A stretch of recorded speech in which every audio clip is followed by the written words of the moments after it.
Hi, എല്ലാവർക്കും നമസ്കാരം. ഞങ്ങൾ നിൽക്കുന്നത് തൃശ്ശൂർ ജില്ലയിലെ കൈപ്പറമ്പ് പഞ്ചായത്തിലാണ്. ഒരു കാലത്ത് വജ്രാഭരണ നിർമ്മാണത്തിൻ്റെ ഒരു ഹബ്ബെന്ന് വേണം പറയാം. അവിടെ ഈ കൈപ്പറമ്പ്, പോന്നൂർ, തോളൂർ, മുല്ലശ്ശേരി അങ്ങനെ പല സ്ഥലങ്ങളിലും നിരവധി കമ്പനികളുണ്ടായിരുന്നു. അപ്പോൾ എങ്ങനെയാണ് ഇത് തൃശ്ശൂരിലേക്ക് ഈ വൈരക്കല്ല് കമ്പനി വന്നതെന്നും ഇവിടെ ഇത്രയധികം തൊഴിലാളികൾ പണിയെടുത്തിരുന്നതെന്നുള്ള ഒരു ചരിത്രം നമുക്ക് ഇവിടുത്തെ ചേട്ടനോട് തന്നെ ചോദിച്ചറിയാനുണ്ട്. സുബ്രഹ്മണ്യൻ ചേട്ടനാണ്, നമ്മുടെ സുഹൃത്താണ്. അപ്പം ചേട്ടൻ തന്നെ അതിനെക്കുറിച്ച് വിശദമായിട്ട് പറഞ്ഞു തരുന്നതാണ്. ഇതിൽ പറയാൻ ഒരുപാട് കഥകളുണ്ട്. കാരണം 1966-67 കാലഘട്ടത്തിലാണ് ഇത് കേരളത്തിൽ തുടങ്ങുന്നത്. കേരളത്തിലെ തൃശ്ശൂർ ജില്ലയിലാണ് തോളൂർ പഞ്ചായത്തിൽ തുടങ്ങുന്നത്. അപ്പോൾ അവിടം തൊട്ട് നമുക്ക് ഈ ഒരു വൈരക്കൽ നിർമ്മാണത്തിൻ്റെ കഥയെക്കുറിച്ച് സുബ്രഹ്മണ്യൻ ചേട്ടനോട് തന്നെ ചോദിച്ചറിയാം. അപ്പം സുബ്രഹ്മണ്യൻ്റെ കമ്പനിയിലാണുള്ളത്. അപ്പം എന്താണ് അതിൻ്റെ ഒരു ആരംഭം? PK ശങ്കുണ്ണി, PK മാധവ് എന്ന് പറഞ്ഞ രണ്ട് വ്യക്തികൾ ബോംബെയിൽ ഈ വൈരക്കല്ല് ഫീൽഡിൽ വർക്ക് ചെയ്തിരുന്നു. അവർ വർക്ക് ചെയ്ത് ഒരുപാട് കാലം കഴിഞ്ഞപ്പോൾ അവർക്ക് ഈ ഒരു യൂണിറ്റ് സ്റ്റാർട്ട് ചെയ്യാനായിട്ട് ഗുജറാത്തികളുടെ മേഖലയാണ് അത്. ഡയമണ്ട് എന്ന് പറഞ്ഞാൽ ഗുജറാത്തികളാണ് ഇതിൽ കൂടുതൽ. അപ്പോൾ അവർ നാട്ടിലേക്ക് കൊടുത്തയക്കണം, നാട്ടിലേക്ക് ഇങ്ങനെ കുറച്ച് പേർക്ക് തൊഴിൽ കൊടുക്കാം എന്നുള്ള ഉദ്ദേശത്തിൽ അങ്ങനെ ഇവർ രണ്ടുപേര് കൂടിയിട്ട് 2 കമ്പനികളായിട്ടാണ് സ്റ്റാർട്ട് ചെയ്തത്, ശങ്കുണ്ണിയേട്ടനും മാധവേട്ടനും. പിന്നെ അത് ഒരു 4-5 കൊല്ലം കഴിയുമ്പോഴേക്കും ഓരോ കമ്പനികൾ കൂടി ഓരോ വർക്കേഴ്സ് പുതിയ കമ്പനികളൊക്കെ സ്റ്റാർട്ട് ചെയ്ത് 1980-85 കാലഘട്ടമൊക്കെ ആകുമ്പോഴേക്കും 325 യൂണിറ്റുകൾ ഇവിടെ രജിസ്റ്റേഡ്. നിങ്ങളുടെ അസോസിയേഷൻ ഉണ്ട്, all Kerala diamond artisan association ഉണ്ട്. ആ അസോസിയേഷനിലുള്ള 325 യൂണിറ്റുകളുണ്ടായിരുന്നു. അതുകൂടാതെ ചെറുകിട 2 കണ്ടി അങ്ങനെയുള്ളത് രജിസ്റ്റർ ചെയ്യാത്തതുണ്ടായിരുന്നു. കുടിൽ വ്യവസായം പോലെ അല്ലേ? കുടിൽ വ്യവസായം പോലെ ഓരോ വീട്ടിൽ ഇതിന് ചിലവ് കുറവാണ്, കൂടുതൽ പേർക്ക് ജോലി കൊടുക്കാം. അന്നൊക്കെ ഒരു 10,000-20,000 റുപ്യ ഉണ്ടെങ്കിൽ ഒരു യൂണിറ്റ് സ്റ്റാർട്ട് ചെയ്യാം, 2 കണ്ടിയുടെ. അതിൽ 10 ആൾക്ക് തൊഴിൽ കൊടുക്കാം. പിന്നെ മറ്റുള്ള മാലിന്യ പ്രശ്നങ്ങളോ ഒന്നുമില്ല അതിന്. വളരെ ചിലവ് കുറഞ്ഞ രീതിയിൽ അന്നത്തെ കാലത്തൊക്കെ ഒരു കൂലിപ്പണിക്കാരന് 25 റുപ്യ കൂലിയുള്ളപ്പോൾ ഒരു ഡയമണ്ട് വർക്കർ 30-35 റുപ്യക്കൊക്കെ വർക്ക് ചെയ്തിരുന്നു. ആ സമയത്തൊക്കെ SLC കഴിഞ്ഞ പിള്ളേരെയും കൊണ്ട് കമ്പനികളുടെ മുന്നിൽ ക്യൂണ് പഠിപ്പിക്കാൻ വേണ്ടിയിട്ട്. അന്ന് 500-1000 ഒക്കെ മേടിച്ചിട്ടാണ് പണി പഠിപ്പിച്ചിരുന്നത്. ഒരു 3 മാസം കൊണ്ട് പണി പഠിക്കാൻ പറ്റും. 3 മാസം കഴിഞ്ഞാൽ ശമ്പളം കുറേശ്ശായിട്ട് അതിങ്ങനെ കൂടി വരും. അങ്ങനെയാണ് യൂണിറ്റ് ഇവിടെ സ്പ്രെഡായത്. അന്ന് ഗൾഫ് ബാങ്കിലൊന്നും ഇത്ര ഇതുണ്ടായിരുന്നില്ല. ഒരു മിനിറ്റ് ഒന്ന് കുഴപ്പമില്ല.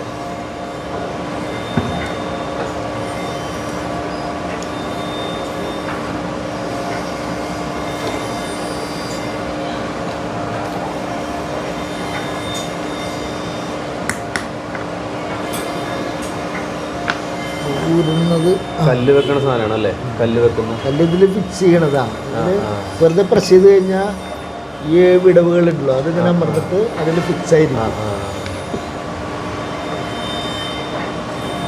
ഓ, അത്രയും ചെറിയൊരു മണൽത്തരിയുടെ അത്രയും വലിപ്പമുള്ളല്ലേ? ഇത് കുറച്ച് വലിപ്പമുള്ളതാ. ഇതിലും ചെറുത്, വളരെ ചെറുതാണ്. ഒരു കടുകുമണിയുടെ വലിപ്പമേ ഉള്ളൂ.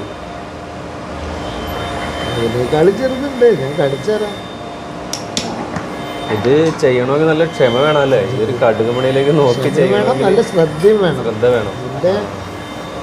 ഇതിൻ്റെ ചെത്തുകളുണ്ടല്ലോ, നമ്മൾ സാധാരണ ഇതിൽ പറഞ്ഞ ഡിസൈനുകൾ, അത് ഒന്നിനൊന്നും വ്യത്യാസം വരാൻ പാടില്ല. അതല്ലേ ലെൻസ് വെച്ച് നോക്കണം എല്ലാവരും. ശരി. ലെൻസ് കൂടെ നോക്കി അത് പെർഫെക്റ്റ് തന്നെ ആയിരിക്കണം. ഒരു കല്ലിൽ എത്ര മുഖം വരെ ഡിസൈൻ? 57. ഈ ഒരു ചെറിയ സാധനത്തിന് 57 ഫേസസ് ഉണ്ട്. അപ്പം വളരെ കൃത്യതയോട്, നല്ല കാഴ്ചശക്തിയും വേണം, നല്ല കൃത്യതയും വേണം. പിന്നെ മാത്രമേ ഈ പണിയിൽ നമുക്ക് ഇതിനൊക്കെ ചെയ്യാൻ പറ്റൂ. അളവുകളുണ്ട്. ഇത്ര ഡിഗ്രി ഹൈറ്റ്, ഇത്ര ഡിഗ്രി ചെരുവ് എന്നുള്ള അതൊക്കെ ഉണ്ട്. അതൊക്കെ അതേമാതിരി പാലിച്ചെങ്കിൽ മാത്രമേ കല്ലിന് ലൈറ്റ് കിട്ടുള്ളൂ. ഇല്ലെങ്കിൽ കല്ല് എന്ന് പറയാന്നല്ല കണ്ട് കല്ലിൻ്റെ ആ ഡയമണ്ടിൻ്റെ പ്രത്യേകത എന്ന് പറഞ്ഞാൽ ഇതിലേക്ക് വരുന്ന പ്രകാശത്തെ റിഫ്ലക്റ്റ് ചെയ്യും. അതാണ് ഡയമണ്ടിൻ്റെ പ്രത്യേകത. അതാണല്ലോ ഈ ദേവിയുടെയൊക്കെ മൂക്കുത്തിയുടെ മുകളിലേക്ക് ഒരു ടോർച്ച് എന്തെങ്കിലും അടിച്ചു കഴിഞ്ഞാൽ അത് ഇങ്ങോട്ട് അതിനേക്കാൾ ഇരട്ടി ഇതിൽ വരുന്നത്.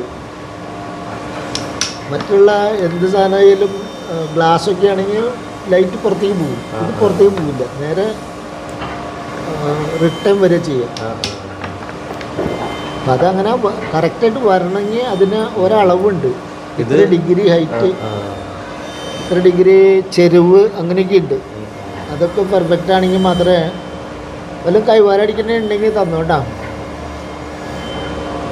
ഒന്ന് കാണിച്ചു ഇതാ കേട്ടോ ഒരു വജ്രക്കല്ല് ഡിസൈൻ ചെയ്യണത്. വളരെ മണൽത്തിരിയുടെ അത്രയേ ഉള്ളൂ.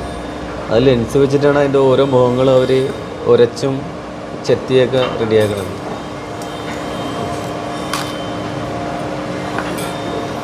ഞാൻ പറഞ്ഞു കേട്ടതാട്ടോ ഒരിക്കൽ ഇവർ നമ്മുടെ മോഹനേട്ടനൊക്കെ ശരിക്കും തൃശ്ശൂരിൻ്റെ പല ഭാഗത്തു നിന്നും ബസ് കയറി കഴിഞ്ഞാൽ ഏഴാങ്കല്ല് മുണ്ടൂരൊക്കെ എത്തുമ്പോൾ ആ ബസ് കാലിയാവെന്ന് പറയണം. അത്രയധികം ജീവനക്കാർ 20,000-ലും മേലെ 22,000-ഓളം തൊഴിലാളികൾ വർക്ക് ചെയ്തിരുന്ന ഒരു മേഖലയാണ്. അത് മുഴുവൻ ഇന്ന് എല്ലാവരും 45 വയസ്സിൻ്റെ 9 45 വയസ്സിന് മേലെയുള്ളവരാണ് ഇപ്പോൾ ഈ ഫീൽഡിലുള്ളത്. അന്ന് 13, 12 വയസ്സ് തൊട്ട് 20 വയസ്സ് വരെയുള്ള ആൾക്കാരാണ് അന്ന് ഏറ്റവും കൂടുതൽ. നമ്മുടെ സുഹൃത്തുക്കാരുണ്ട് ചിത്തേട്ടൻ. ചിത്തേട്ടൻ വാ. അപ്പോൾ നിങ്ങളെവിടെയാണ് പറഞ്ഞു നിർത്തിയ? എവിടെയാണ് നമ്മൾ പറഞ്ഞു നിർത്തി? ചെങ്ങുണ്ണേട്ടൻ്റെ മാധവണ്ടി. ഇവിടെ യൂണിറ്റ് തുടങ്ങി, പിന്നെ അത് സ്പ്രെഡായി. ഈ 85-90 കാലഘട്ടങ്ങളിലൊക്കെ 22,000 തൊഴിലാളികൾ ഉണ്ടായിരുന്നു അന്നത്തെ കണക്ക്, അസോസിയേഷൻ്റെ കണക്കനുസരിച്ച്. അത് പിന്നെ കുറേ ചെറിയ തൊഴിൽ പ്രശ്നങ്ങളും കൂലിയുടെ ഇതിനെക്കുറിച്ച് തർക്കങ്ങൾ ഇതൊക്കെ ആയിട്ട് സമരങ്ങൾ, യൂണിയനൊക്കെ ഇതിൽ വന്നപ്പോൾ ചെറിയ സമരങ്ങളൊക്കെ തുടങ്ങി. ഈ ഡയമണ്ട് എന്ന് പറഞ്ഞാൽ ഒരുപാട് വില കൊടുത്തിട്ടുള്ള സാധനങ്ങൾ നമുക്ക് അവർ അയച്ചു തരുന്നു. അത് 3 മാസത്തിനുള്ളിൽ അവർക്ക് തിരികെ കൊടുക്കണം, അല്ലെങ്കിൽ ഇതിനൊക്കെ പലിശ വരും. ഇതെങ്ങനെ അയച്ചു തരുന്നത്? അത് പോസ്റ്റ് വഴിക്കാണ് അയച്ചത്. വില കൂടിയ സാധനം പോസ്റ്റ് വഴി രജിസ്റ്റേർഡ് ചെയ്ത് ഇൻഷൂർ ചെയ്തിട്ട് പോസ്റ്റ് വഴിക്ക് വന്നിരുന്നു. അന്നൊക്കെ എല്ലാ ദിവസവും ഉണ്ടാവും. കൈപ്പുള്ളിൽ മുണ്ടൂരും കച്ചേരിയും ഒക്കെ പോസ്റ്റിൽ ഡയമണ്ട് വന്നിരുന്ന ഒരു കാലഘട്ടമായിരുന്നു. പിന്നീട് അതിൽ ചെറിയ ഇങ്ങനെ കല്ല് മോഷ്ടിക്കലും വെടിവെപ്പും വന്നു. അപ്പോഴാണ് അങ്ങനെ അയക്കിൽ നിർത്തിയത്. പിന്നെ പോയി കൊണ്ടുവരിക, അതെല്ലാച്ചെങ്കിൽ എയർ പാർസൽ വരും. പിന്നെ ഇതിന് എന്തെങ്കിലും അനുഭവങ്ങളുണ്ടോ? നമ്മളിത് കല്ല് നിർമ്മാണം കഴിഞ്ഞതിന് ശേഷം കൊണ്ടുപോകുമ്പോൾ ഒരു പ്രാവശ്യം കോയമ്പത്തൂരിൽ നിന്നാണ് ഞങ്ങളൊക്കെ കൂടുതൽ പേര് പടത്തിരുന്നത്. കോയമ്പത്തൂരിൽ നിന്നാണ് ഡൈമക്സ് എന്നൊരു പറഞ്ഞിട്ടൊരു പാർട്ടിയുണ്ട്. അവർ സപ്ലൈ ചെയ്തിരുന്നത് നാട്ടിലേക്കൊക്കെ സപ്ലൈ ചെയ്തിരുന്നത് കോയമ്പത്തൂരിൽ നിന്നാണ്.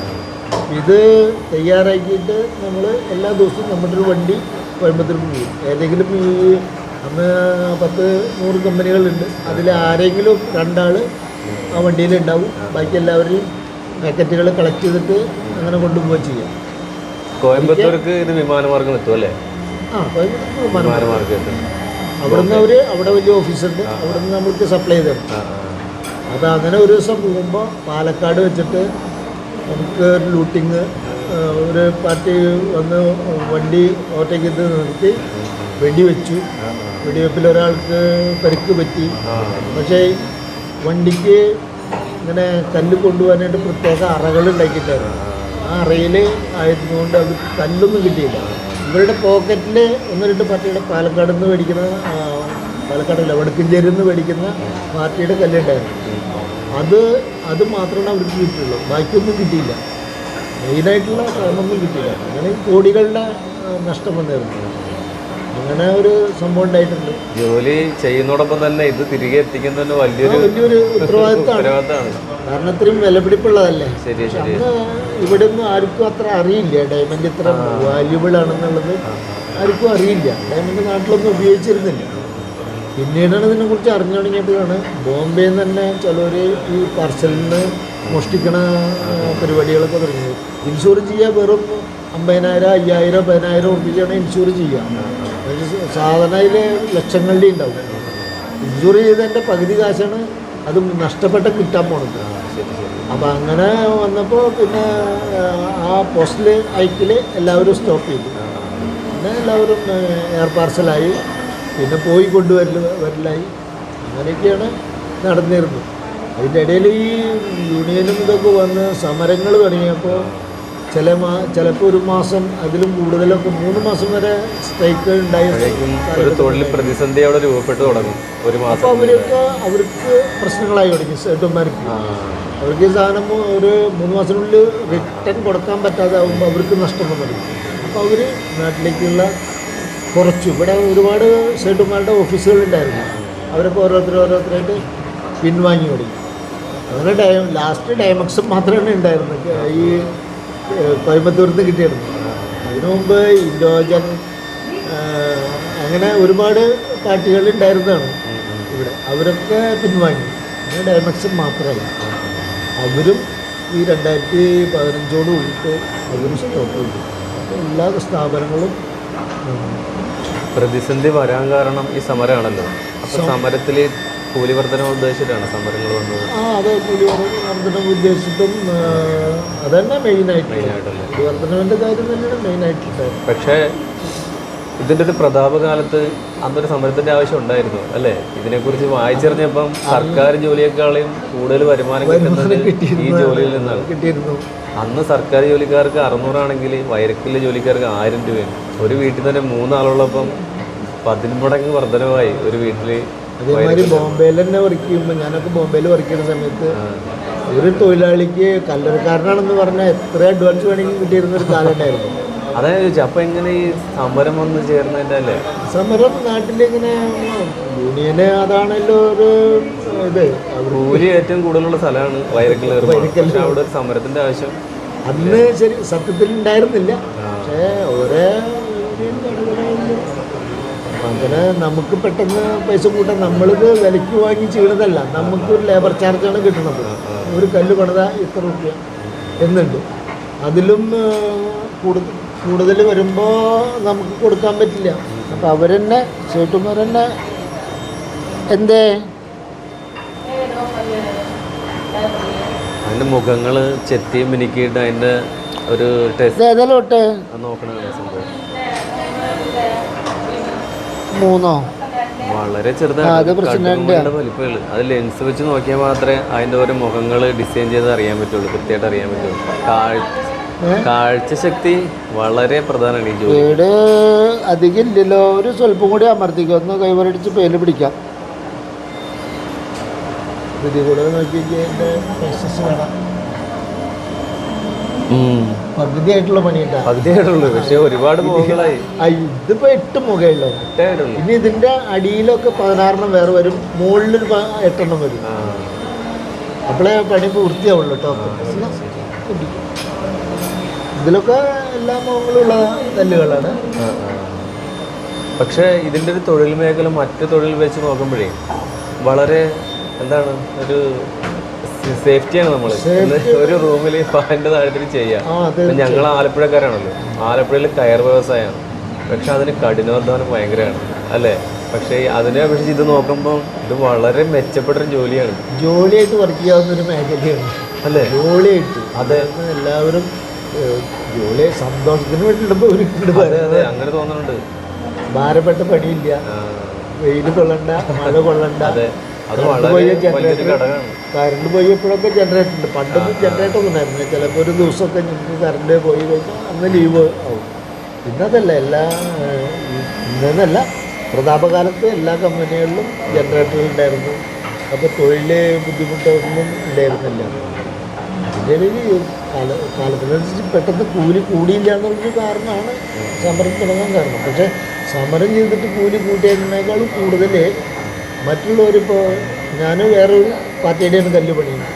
അപ്പം ഞാൻ ഒരു റൂട്ട് കൂടുതൽ, എനിക്ക് വർക്കേഴ്സിന് കൂടുതൽ കിട്ടാൻ വേണ്ടിയിട്ട് ഒരു റൂട്ട് കൂടുതൽ കൊടുത്തു കഴിഞ്ഞാൽ എൻ്റെ അടുത്ത് വർക്കേഴ്സ് കൂടും. അപ്പം മറ്റുള്ളവർ അവരുടെ ചേട്ടൻ്റെ അടുത്ത് പറഞ്ഞാൽ അവിടെ ഇങ്ങനെ കൂടിയിട്ടുണ്ട്, കൂട്ടാതിരിക്കാൻ പറ്റില്ല എന്ന് പറഞ്ഞാൽ അവരും കൂട്ടും. അങ്ങനെ കൂടിയിരുന്നൊരു കാലം ഉണ്ടായിരുന്നു. സമരയൊക്കെ കൊല്ലത്തിൽ ഇല്ലെങ്കിൽ 4 കൊല്ലം കൂടുമ്പോൾ 5 കൊല്ലം കൂടുമ്പോൾ ഒരു ചെറിയ ശതമാനം, അത് കുറേ ചർച്ചകളും ഇതൊക്കെ ആയിട്ട് അങ്ങനെ കുറച്ച് കൂടിയിരുന്നുള്ളൂ. അതിന് മുന്നേ ഇങ്ങനെയാണ് കൂടിയിരുന്നത്. അതായിരുന്നു ബെറ്റർ. ഇപ്പോഴും അങ്ങനെയാണ്. ഇപ്പോൾ ഒരു കല്ല് ഒരാൾ ഈ ബോട്ടം കാണിച്ചതില്ല, ഈ കല്ല് ഇത് പണിയുന്ന ആൾക്ക് 16 റുപ്യ കൂലിയുണ്ട്. അന്ന് ഇതിന് 2 റുപ്യാണ് കൂലി ഉണ്ടായിരുന്നു സ്റ്റാർട്ടിങ്ങിലൊക്കെ. ഇപ്പോൾ 16 റുപ്യ ഒരു കല്ല് പണിയുന്ന കൂലി. അപ്പം ഇത് കല്ല് വെക്കണ സംഭവം അല്ലേ? കല്ല് വെക്കുന്നത് പോട്ടുകൾ, ഒരേ പോട്ടുകൾ വ്യത്യാസമുണ്ട്, ഒരേ നമ്പറുകളുണ്ട്. ഇതൊക്കെ സ്വല്പം മുതിർന്ന കല്ല് തന്നെയാണ്.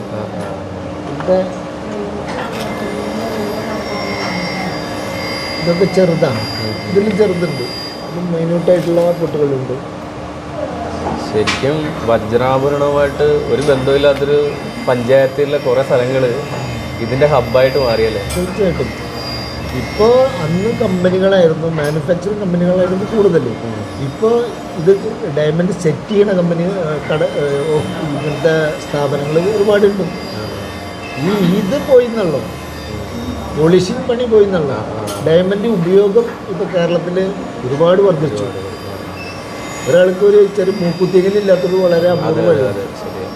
ഒരു സ്റ്റഡോ അല്ലെങ്കിൽ ഒരു മോതിര, ഇതൊക്കെ സിമ്പിളായിട്ടുള്ള വർക്കുകളാണ്. അങ്ങനത്തെ ഇതൊക്കെ ചെറിയ കല്ലുകളാണ്. വലിയ കല്ല് വെച്ചാകുമ്പോൾ റേറ്റ് കൂടും. അങ്ങനെയാണ്. ഈ 2015 വരെ ഒരു 50 യൂണിറ്റ് ഉണ്ടായിരുന്നു. ഇപ്പോഴും 50 യൂണിറ്റ് തുടച്ച് മാറ്റിയത് 15 അവർ നിർത്തി. അവർ സ്റ്റോപ്പ് വെച്ച് പിന്നെ ബോംബെയിൽ നിന്നും കൊടുക്കാതായി. പിന്നെ ഒരു കാര്യം ഉണ്ടായത്, അന്ന് ദേശീയ കണ്ടിയായിരുന്നു. നിലത്തിരുന്നിട്ട് താഴത്തിരുന്നിട്ട് മുട്ടിപ്പലയം ഇരുന്നിട്ട് പണിയുന്ന ഇതായിരുന്നു. അത് പോയിട്ട് ഇപ്പോൾ സെമി ഓട്ടോമാറ്റിക് എന്ന് പറഞ്ഞിട്ട് ഈ മെഷീനറികൾ വന്നു.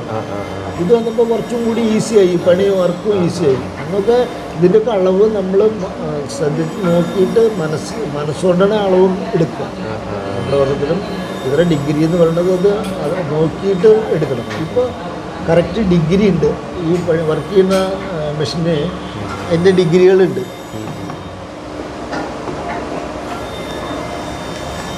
ഈ ഇതിൻ്റെ മുകളിൽ ഡിഗ്രി ഉണ്ടാവും. ഇത് പിന്നെ ഇത്രയിലിട്ടുള്ളത് ഇങ്ങനെ ഓരോ ഡിഗ്രികളുണ്ട്. അപ്പോൾ അതിലാവുമ്പോൾ കുറച്ചും കൂടി ഈസിയായി പണി, വർക്ക് കുറച്ചും കൂടി ഈസി, കട്ടിങ് പെർഫെക്റ്റായി. അങ്ങനെ വന്നപ്പോൾ പണ്ട് കേരളത്തിലേക്ക് കൂടുതൽ വരാൻ കാരണം എന്താണെന്ന് വെച്ചാൽ, നമ്മുടെ സ്കിൽഡിൽ നമ്മൾ മലയാളികൾ ഏറ്റവും ബെറ്റർ തന്നെയാണ്. ഗുജറാത്തികളൊന്നും നമ്മുടെ അടുത്തേക്ക് എത്താൻ പറ്റില്ല. അന്ന് ബെസ്റ്റ് കട്ടിങ് കിട്ടിയിരുന്നത് കേരളത്തിൽ നിന്നാണ്. അതാണ് എല്ലാ ഗുജറാത്തികളും ഇവിടെ വന്നത്, താവളമായിട്ട് മാറിയത്. അത് കഴിഞ്ഞ് ഈ സെമി ഓട്ടോമാറ്റിക് വന്നപ്പോൾ ആര് പണിതാലും എവിടെയും ഈ കട്ടിങ് വരുന്നുള്ള കണ്ടീഷനാണ്. ഒരു ഡിഗ്രി വെച്ച് കഴിഞ്ഞാൽ ആ ഡിഗ്രിയിൽ പണിതാൽ മതി, ഒരു നോക്കിയിട്ട് പണിയേണ്ട ആവശ്യമില്ല. അങ്ങനെ വന്നപ്പോൾ അവിടെയും കമ്പനികളൊക്കെ കൂടി നല്ല കട്ടിങ് അവിടെ എടുത്ത് തുടങ്ങി. അപ്പോഴേക്കും ഇവിടെ ഈ പ്രശ്നങ്ങളൊക്കെ തുടങ്ങി.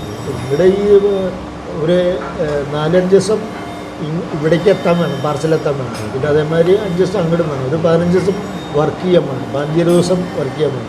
അപ്പോൾ ഒരു മാസത്തോളം പിടിക്കും അങ്ങോട്ടും ഇങ്ങോട്ടും ട്രാവൽ ഇതൊക്കെ ആയിട്ട്. അത് ഒഴിവാക്കാൻ അവർ അവിടെ സ്ഥാപനങ്ങൾ കൂട്ടി. പിന്നെ ഇതിൽ നിന്നും ആധുനികമായിട്ടുള്ള ടെക്നോളജികൾ വന്നു, അവിടെ വന്നു. അതിൻ്റെ ഒപ്പം നമ്മൾ പോയില്ല. നമ്മൾ ഈ ലേബർ ചാർജിനെല്ലാം പണിയുന്നത് നമുക്ക് വലിയ ബെനിഫിറ്റ് ഒന്നുമില്ല. ഒരു തൊഴിലാളിക്ക് 1.5 കോടി അടുത്ത് വിലയുണ്ടെന്ന്, അത്രയും വിലയുള്ള മെഷീനറികളൊക്കെ വന്നു. അത് വന്നപ്പോൾ അതൊന്നും വാങ്ങിക്കാൻ ഇവിടെ നിവൃത്തിയില്ല. ഗവൺമെൻറ്റിൻ്റെ ഭാഗത്തുനിന്ന് നമുക്ക് സഹായങ്ങൾ ഒന്നും കിട്ടിയിരുന്നില്ല. ഡയമണ്ട് പാർക്ക് ഉണ്ടാക്കാം എന്നൊക്കെ ഗവൺമെൻറ്റിൻ്റെ ഭാഗത്ത് കുറേ ഓപ്ഷൻ ഇതൊക്കെ വന്നു. പക്ഷെ അതൊന്നും നടപ്പിലായില്ല. കോമണായിട്ട് എല്ലാ കമ്പനികൾക്കും വേണ്ടിയിട്ട് ഒരു സെൻറ്റർ ഉണ്ടാക്കുക. അവിടെ ഈ 1.5 കോടി രൂപയുടെ മെഷീൻ ഇട്ട് കഴിഞ്ഞാൽ എല്ലാ ഈ 50 കമ്പനിക്കാർക്കും അത് ഉപയോഗിക്കാൻ പറ്റും. അതിന് ചാർജ് വെച്ചിട്ട് അത് നല്ല രീതിയിൽ കൊണ്ടുപോകാൻ പറ്റുമായിരുന്നു. പക്ഷേ അതൊന്നും നടന്നില്ല. അതിൻ്റെ ചർച്ചകളും ഒരുപാട് ഇതുകളൊക്കെ നടന്നു, സ്മോൾ സ്കെയിൽ ഇൻഡസ്ട്രീസും ഇതൊക്കെ ആയിട്ട്. പക്ഷെ അതൊന്നും നടപ്പിലാക്കാൻ മുന്നോട്ട് പോയില്ല. അതാണ് പിന്നത്തെ ഒരു പരാജയം. പണ്ട് റോ ഡയമണ്ട് ഇപ്പോൾ ഇല്ല, നമ്മുടെ അടുത്തില്ല. റോ ഡയമണ്ട് എന്ന് പറഞ്ഞാൽ വെറും ഒരു കല്ലിൻ്റെ കഷ്ണം, നമ്മളൊരു മണലിൻ്റെ കഷ്ണം. അതിൽ മാക്സിമം അതിൻ്റെ ഈൽഡ് വെയിറ്റ് കൂടുതൽ കിട്ടുന്ന പ്ലാൻ വെക്കണം. അത് നമ്മൾ നോക്കിയിട്ട് മാർക്ക് ചെയ്തിട്ട് ചെയ്യായിരുന്നു. ഇപ്പോൾ അതൊക്കെ മെഷീനറിയാണ്. ഇന്നിപ്പോൾ അത് കല്ല് ഒന്ന് വെച്ച് കിടന്നാൽ ഇന്ന പ്ലാനിൽ പണിതാൽ ഇത്ര % കിട്ടും, ഇന്ന പ്ലാനിൽ പണിതാൽ 0 ഒന്നും ഇല്ലാണ്ട് ഇത്ര % കിട്ടും. അങ്ങനെ തിയറിക്കലായിട്ട് വന്നപ്പോൾ നമ്മൾ നോക്കി ചെയ്യേണ്ട ആവശ്യമില്ലാതെ. അപ്പോൾ ആ മെഷീനറിക്ക് അന്ന് 50 ലക്ഷം വിലയുണ്ട്, ഇപ്പോൾ 20 ലക്ഷമേ ഉള്ളൂ. പക്ഷെ അന്ന് ഇറങ്ങിയ ദിവസത്ത് 50 ലക്ഷം വിലയുണ്ട്. അന്ന് ആർക്കും മേടിക്കാൻ സാമ്പത്തികമായിട്ട് ഇതില്ല. അപ്പോൾ ആരും അതിന് മുന്നോട്ട് വന്നില്ല. അതൊക്കെയാണ്. പിന്നെ നമ്മൾ വിലയ്ക്ക് വാങ്ങി ചെയ്യുന്നൊരു സ്ഥിതി ഇവിടെ ഉണ്ടായിരുന്നില്ല, ആരും ചെയ്തിരുന്നില്ല. ഇപ്പോൾ ആകെ ഒരു കമ്പനികൾ തൃശ്ശൂർ കമ്പനിയുണ്ട്, അവരാണ് വിലയ്ക്ക് കല്ല് വാങ്ങിച്ച് പോളിഷ് ചെയ്ത് അവർ ഷോപ്പുകളിലേക്ക് സപ്ലൈ ചെയ്യുന്നു. അപ്പോൾ കൂടുതൽ പൈസ കിട്ടും. നമ്മൾ ഈ പാർട്ടിക്ക് കൊടുക്കുമ്പോൾ അല്ലെങ്കിൽ നമ്മൾ വിലയ്ക്ക് വാങ്ങിച്ച് ചെയ്യുകയാണെങ്കിലും അത് ഇടനിലക്കാരുടെ കയ്യിൽ കൂടെ പോകണം കൊടുക്കണം. അപ്പം നമുക്ക് കിട്ടുന്നേക്കാളും ഇപ്പോൾ ഒരു പച്ചക്കറി വീട്ടിലുണ്ടായാൽ അതിന് 10 രൂപ കിട്ടും, അവർ കടക്കാരൊക്കെ 30-നാണ്. ആ സ്റ്റേജായിരുന്നു അന്ന്. അപ്പം നമുക്ക് പിടിച്ചു നിൽക്കാൻ പറ്റാണ്ടായിരുന്നു. ഇപ്പോൾ ഇവർ പിടിച്ചു നിന്നത് എന്താണെന്ന് വെച്ചാൽ ഇവർക്ക് ഡയറക്റ്റ് ഷോപ്പുകളിലേക്ക് കൊടുക്കാനുള്ള അതുണ്ടായിരുന്നു. അത് കാരണം അവരിപ്പോൾ തൃശ്ശൂർ ഇപ്പോഴും ഒരു കമ്പനി ഉണ്ട്, ആധുനിക ഉപകരണങ്ങളായിട്ടുണ്ടല്ലേ, അത്യാധുനിക ഉപകരണങ്ങളായിട്ട്. അത്യാധുനികമൊന്നും ആയിട്ടില്ല. അവിടെ ബോംബെയിലും സൂറത്തിലും ഈ വില കൂടിയ മെഷീനറികൾ ചെയ്യേണ്ട പണികൾ ചെയ്തിട്ടും കിട്ടും. ശരി ശരി. എന്നിട്ട് ബാക്കിയുള്ള ഈ ഇപ്പോൾ നടക്കുന്ന പോളിഷ് കാര്യങ്ങളൊക്കെ ഇവിടെ ചെയ്യും. അങ്ങനെയാണ് ഇപ്പോൾ നടന്നുകൊണ്ടിരിക്കുന്നത്. ഒരു 150-ലേറെ തൊഴിലാളികൾ ഉണ്ടായിരുന്നാണ്, അവരും കുറച്ചു, അത് പകുതിയാക്കി. ഒരു 75-100ഓളം തൊഴിലാളികൾ ഇപ്പോഴും അവിടെ വർക്ക് ചെയ്യും. ശരിക്കും ഇവിടുന്ന് ആദ്യം എല്ലാവരും ബോംബെയിലാണ് പണി പഠിക്കാൻ പോയത്, അങ്ങനെയായിരുന്നു ആദ്യം പോയിരുന്ന ബോംബെ. ഇപ്പോൾ നമ്മുടെ ശകുനേട്ടനും മാധവേട്ടനും തുടങ്ങിയ കമ്പനിയിൽ അവിടെയാണ് പഠിച്ചു വന്നത്. ഇവിടെ കുറച്ച് ദിവസം പണിത് കഴിഞ്ഞാൽ ഒരു 3 മാസം 6 മാസമൊക്കെ പണിത് കഴിഞ്ഞാൽ പണിക്കാരനായി കഴിഞ്ഞാൽ ബോംബെയത്തെ കൂടുതലും പൈസയുണ്ട്. അങ്ങനെയാണ് ബോംബെക്ക് എല്ലാവരും പോകാൻ നോക്കിയത്. എല്ലാവരും ബോംബെക്ക് പോകും. ബോംബെ വരുമ്പോൾ ഞാൻ പറഞ്ഞില്ലേ അന്ന് 5000 റുപ്യ അഡ്വാൻസ് വേണമെന്ന് പറഞ്ഞാൽ 5000 റുപ്യ ഒന്നും കിട്ടണം. ഞാൻ 33 സെൻറ്റ് സ്ഥലം മേടിക്കണം 3500 റുപ്യക്കാണ്. ആ കാലഘട്ടം ആലോചിക്കണം. എൻ്റെ പുറത്തുള്ള ഒരു പറമ്പ് 33 സെൻറ്റ് നിലല്ല കേട്ടോ, പറമ്പ്. ഒരിടം മേടിച്ചത് 3500 റുപ്യക്കാണ്. ആ കാലത്ത് 1000 റുപ്യൊക്കെ ശമ്പളമുണ്ട്. ശരിയാണ്. അപ്പം ആലോചിച്ചേക്ക് അമേരിക്കയുടെ. പിന്നെ ഇപ്പോഴല്ലേ സ്ഥലത്തിനൊക്കെ വില കൂടിയുണ്ട്. കല്ലറ വിപ്ലവം തന്നെ വേണം പറയാനല്ല അന്നത്തെ പ്രതാപകാലം.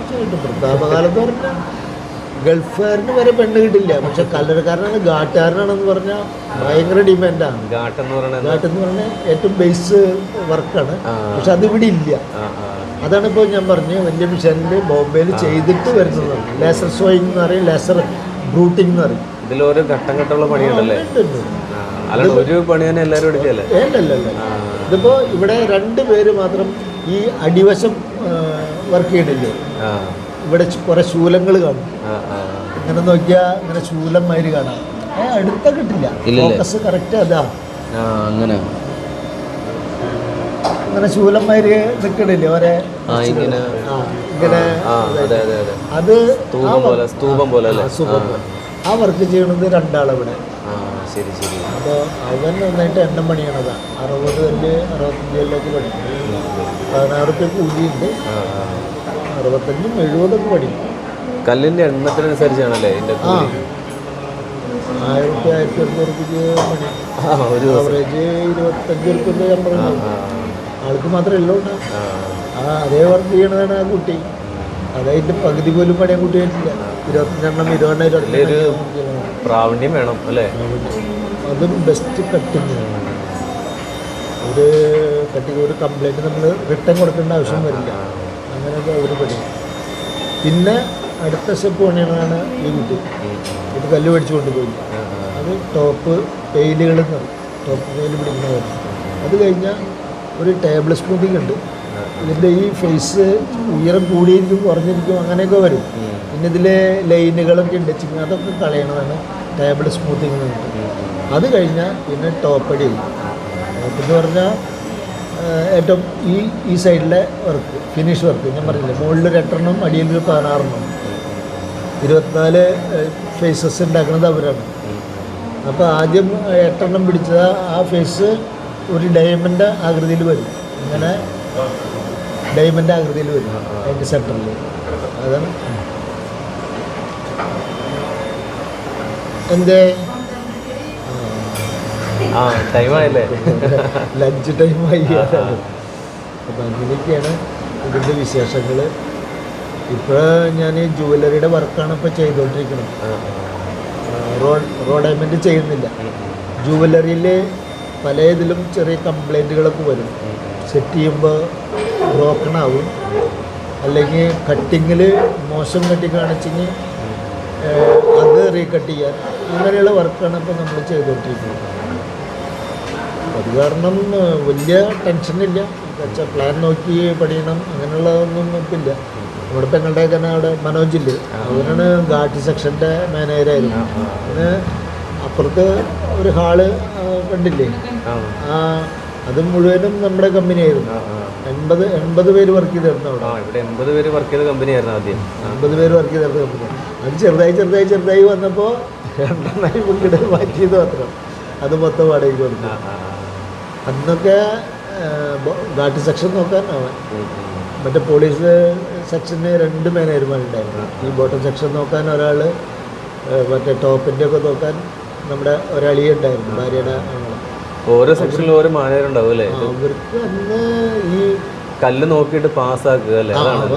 ഇതില് മിസ്റ്റേക്കുകൾ വരില്ലോ, ഞാൻ പറഞ്ഞില്ലേ. ഇപ്പോഴാണ്, ഇപ്പോൾ കുറച്ച് പേരേ ഉള്ളൂ, അവരൊക്കെ നന്നായിട്ട് ആ പണി അറിയാവുന്നവരായതുകൊണ്ട് അധികം മിസ്റ്റേക്കുകൾ വരുന്നില്ല. പണ്ടങ്ങനെയല്ല, എല്ലാവരും പലരും പല ടൈപ്പിലെ പണിയാണ്.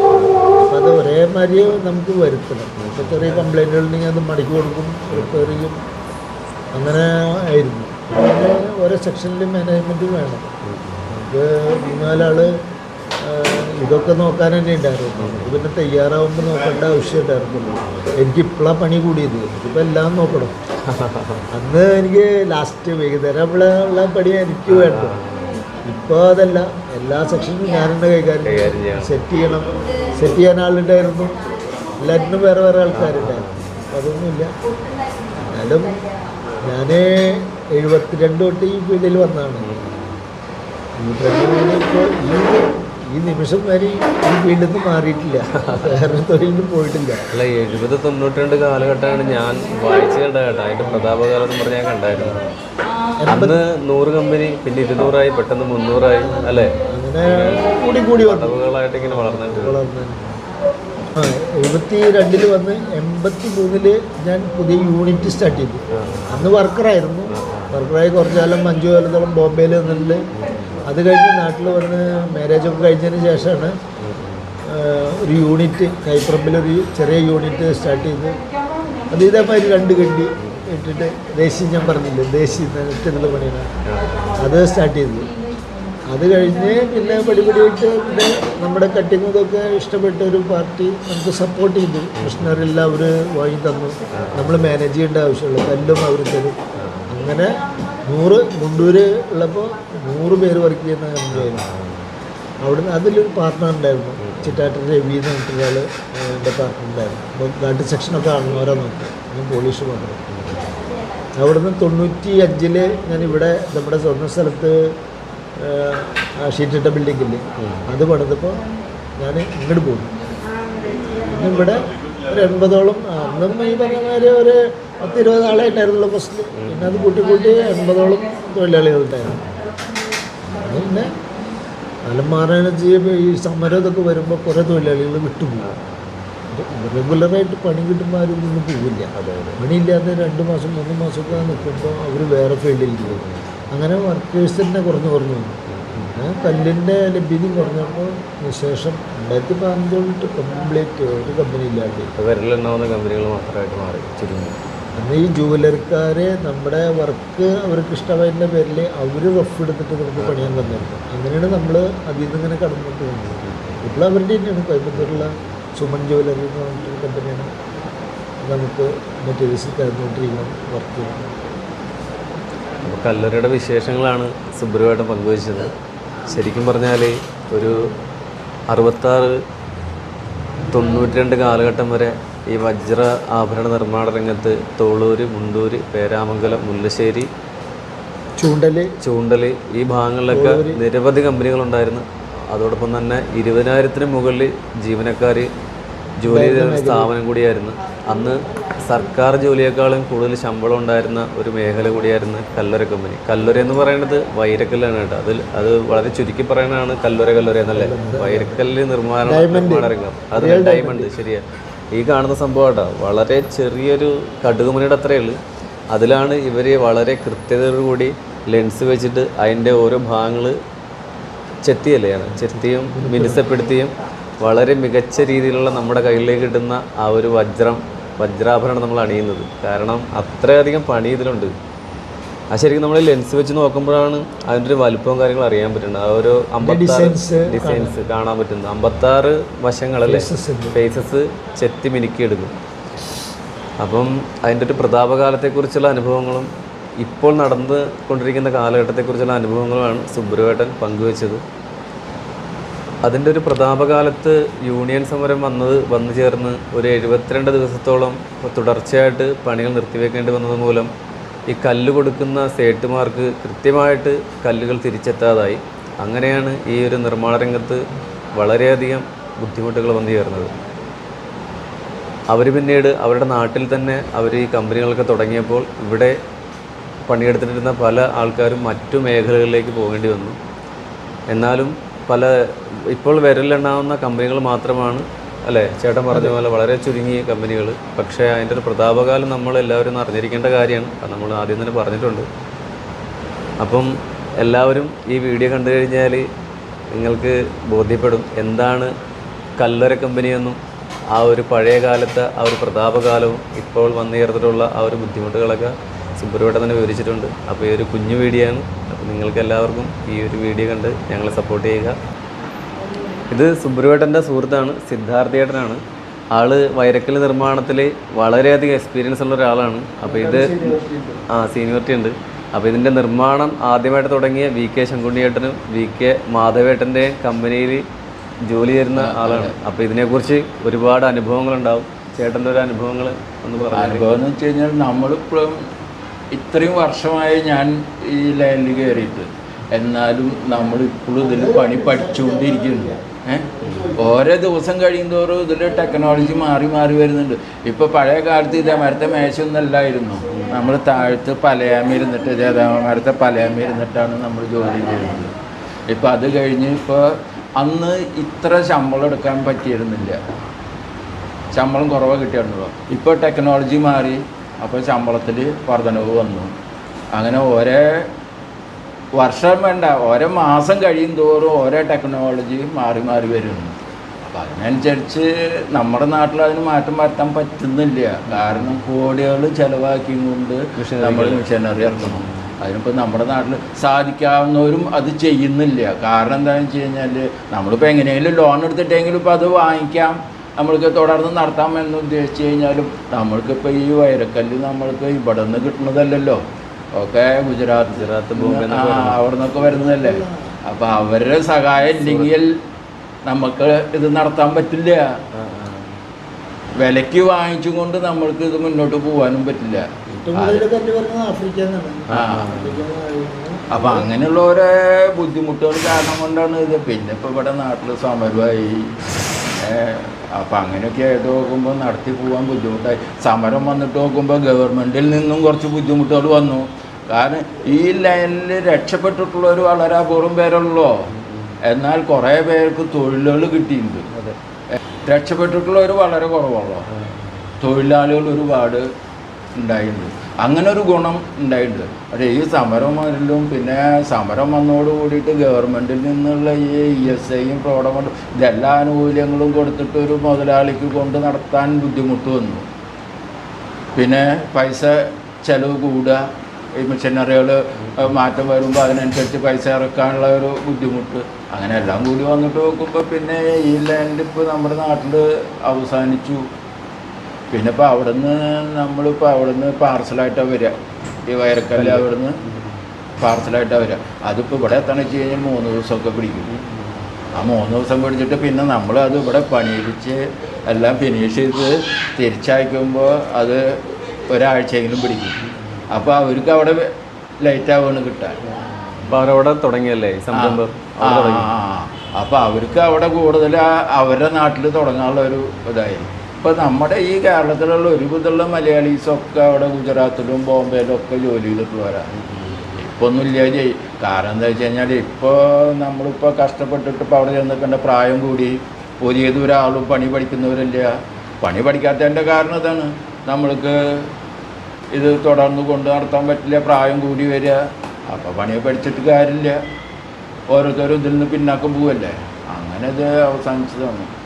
ഇപ്പോൾ ഇവിടെ വന്നോടെ കൊണ്ട് മനസ്സിലായില്ലേ, ഇപ്പം ഇത്രയും പേര് ഇവിടെ ജോലിയുണ്ട് സുഖസുന്ദരമായിട്ട്. ആൾക്കൊരു ശല്യമില്ല. അതെ, നമ്മളിപ്പോൾ ഒരു കടയിൽ ചെന്ന് നിൽക്കുകയാണെങ്കിൽ, ഇപ്പോൾ ഒരു സ്ത്രീകൾ ഒരു കടയിൽ ചെന്ന് നിൽക്കുകയാണെങ്കിൽ തന്നെ നമ്മൾക്കിപ്പോൾ 6000 ഉറുപ്പ്യ അല്ലെങ്കിൽ 7000 ഉറുപ്പ്യ ശമ്പളം കിട്ടും. എന്തായാലും ആ മുതലാളിയുടെ ചീത്തവാക്കും കേൾക്കണം, ഒരുപാട് ബുദ്ധിമുട്ടുകൾ സഹിച്ചിട്ട്, എന്നാലും നമ്മുടെ കുടുംബം നോക്കി നടക്കണ്ടേ എന്നുള്ള ആ ഒരു ഉദ്ദേശത്തിൽ അവിടെ ചെന്ന് സഹിച്ച് പോരുന്നു. ഇവിടെ അങ്ങനെയുള്ള പ്രശ്നമൊന്നുമില്ല. ചെറിയൊരു ടെൻഷനൊക്കെ ഇത് പണിതുകൊണ്ടിരിക്കുമ്പോൾ ചെറുതായിട്ട് എന്തെങ്കിലും വല്ല മിസ്റ്റേക്കോ വന്ന് ചെറിയൊരു പ്രശ്നമൊക്കെ നമ്മൾക്ക് ഉണ്ടാവും. അതിപ്പോൾ ആർക്കായാലും ഒരു മാനസികമായിട്ടുള്ള, പക്ഷേ എന്നാലും അതത്ര വിഷയമായിട്ട് കണക്കാക്കണമെന്നില്ല. ഒരു സംശയമായിട്ട് ഇതിങ്ങനെ കല്ല് പൊട്ടാറുണ്ടോ ഇങ്ങനെ ചെയ്യുമ്പോൾ? അങ്ങനെ പൊട്ടുമല്ലേ? ഇപ്പോഴൊക്കെ വളരെ കുറവാണ്. ഈ സെമി ഓട്ടോമാറ്റിക് വന്നോട്ടെ, മറ്റത് ഈ സാധാരണ വെക്കുന്ന പറയും, അതിന് മുന്നിൽ ചത്തൂന്ന് ഇങ്ങനെ പിടിച്ചിട്ടാണ് സെറ്റ് ചെയ്യുക. അങ്ങനെ സെറ്റ് ചെയ്യുമ്പോൾ അതിൽ റഫ് വർക്ക് കൂടുതലായിരുന്നു. അത്തരം ആക്സിഡൻറ്റുകൾ ഇപ്പോൾ കുറവാണ്. അപൂർവം ഇല്ല എന്നല്ല പറയുന്നത്, എന്നാലും വളരെ കുറവാണ്. പണ്ടത്തെ അത്ര ഡാമേജുകൾ വരുന്നില്ല. ഈ കട്ടിങ് ഈ സെമി ഓട്ടോമാറ്റിക് വന്നേ പിന്നെ കട്ടിങ് ഇമ്പ്രൂവ്മെൻ്റ് ആയിട്ടുണ്ട്. അതുകൊണ്ടാണ് പറഞ്ഞത് ചെറിയൊരു മാനസിക പ്രയാസം വരുന്നത് അങ്ങനെയുള്ളവരെ ചെറിയൊരു ഇതിൽ. അതിപ്പം സൂപ്പറായിട്ടിപ്പോൾ ഒന്നും പറയില്ല, മുതലാളിയും ഇപ്പോൾ അങ്ങനെ ഒന്നും പറയൊന്നുമില്ല. ഇത് ആയിരിക്കുന്നത് സംഭവിക്കാവുന്ന കാര്യമാണ്. അപ്പം അതുകൊണ്ട് അവരിൽ നിന്ന് അങ്ങനെ ഒരു പ്രക്ഷോഭത്തിലുള്ളൊരു ഇതൊന്നും ഉണ്ടാവില്ല. നമുക്കറിയാം അതിൻ്റെ മിസ്റ്റേക്കുകൾ എന്തെങ്കിലും പറ്റണതൊക്കെ അത് ചെയ്യാം. പിന്നെ നമുക്ക് റീസെറ്റ് ചെയ്യണം, കുറച്ച് നഷ്ടം വരും, അതിൻ്റെ ഭാഗമാണ്. നമുക്കൊന്ന് വീഡിയോ വൈൻഡപ്പ് ചെയ്യാമല്ലേ, അവസാനിപ്പിക്കാം അല്ലേ?